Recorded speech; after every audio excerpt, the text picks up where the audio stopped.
जी हाँ दोस्तों, पहले हिस्से में राहुल के सामने फीके रहे प्रधानमंत्री नरेंद्र मोदी, महामानव, नॉन बायोलॉजिकल।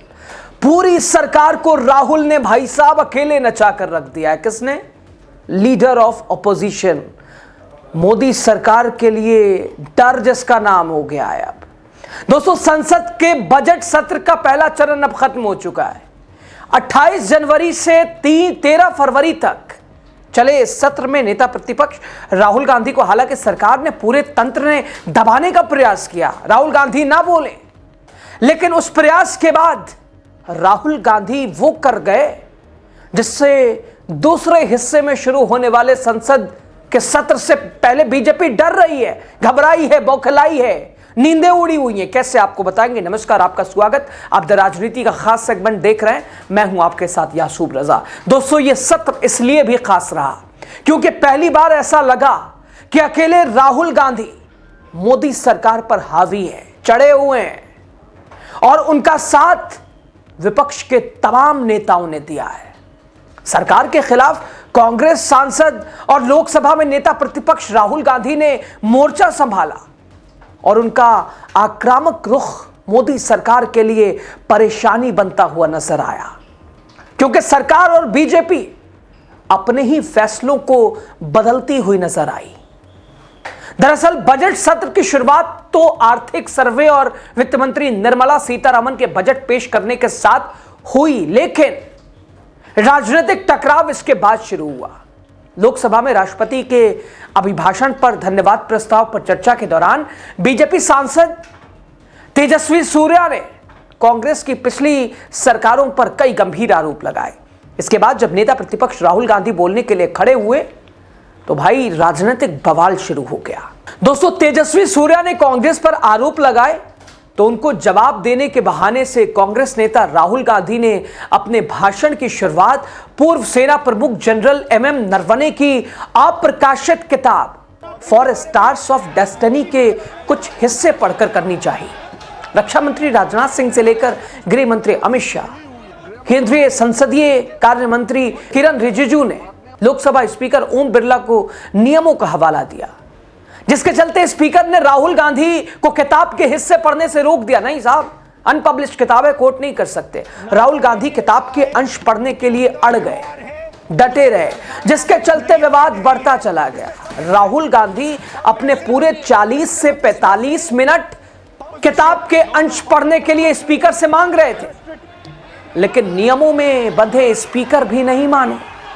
तो नहीं माने तो नतीजा ये हुआ, धन्यवाद प्रस्ताव के दौरान नेता विपक्ष राहुल गांधी बोल ही नहीं पाए।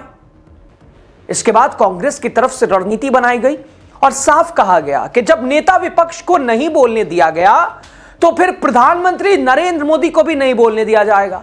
प्रधानमंत्री नरेंद्र मोदी को लोकसभा में भी बोलना था, लेकिन वो अगले दिन राज्यसभा में बोले।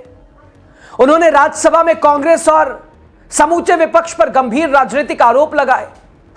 दूसरी ओर प्रधानमंत्री के लोकसभा में संबोधन न देने को लेकर लोकसभा स्पीकर ओम बिरला ने कहा, सदन के कुछ सदस्यों ने ऐसा आचरण किया जो लोकसभा की स्थापना के बाद कभी नहीं हुआ।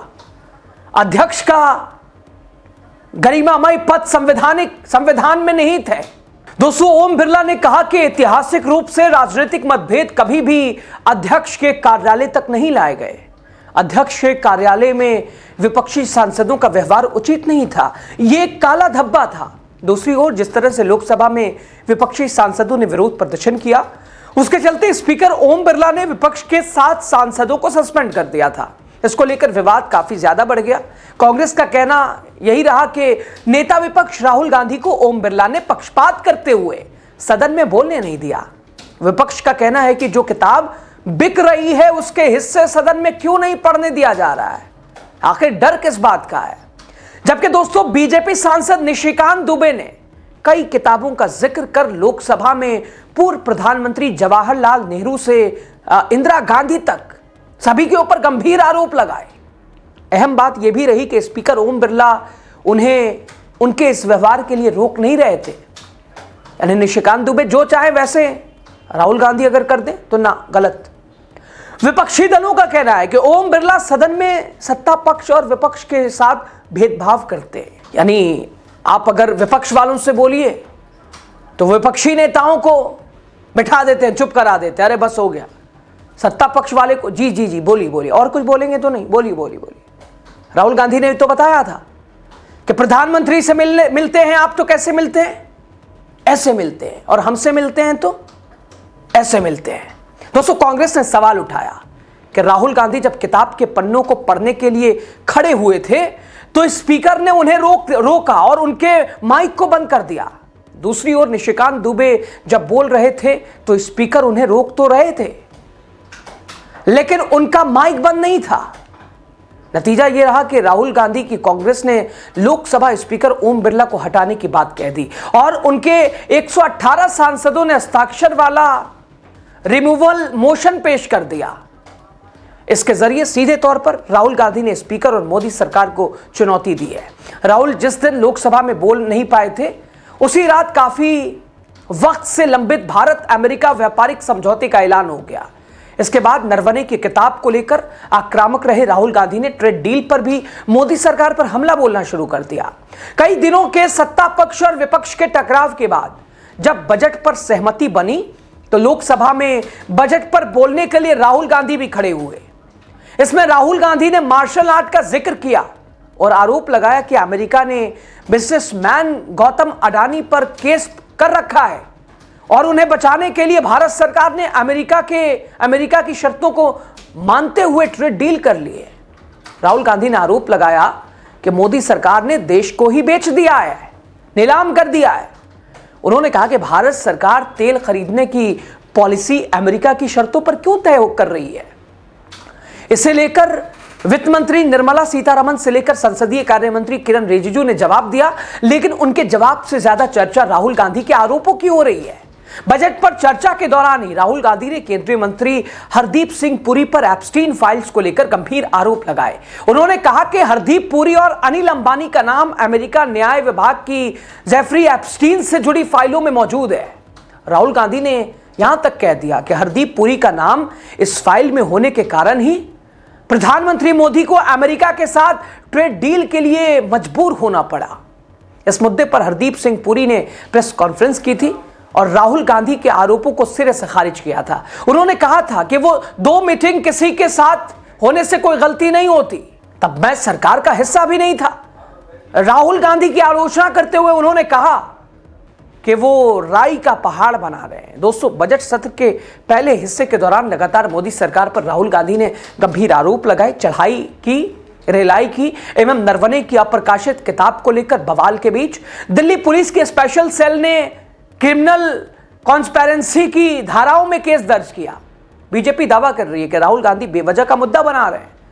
बजट सत्र के दौरान राहुल गांधी के आरोपों का सरकार की तरफ से जवाब भी दिया गया, लेकिन चर्चा में राहुल गांधी ही रहे।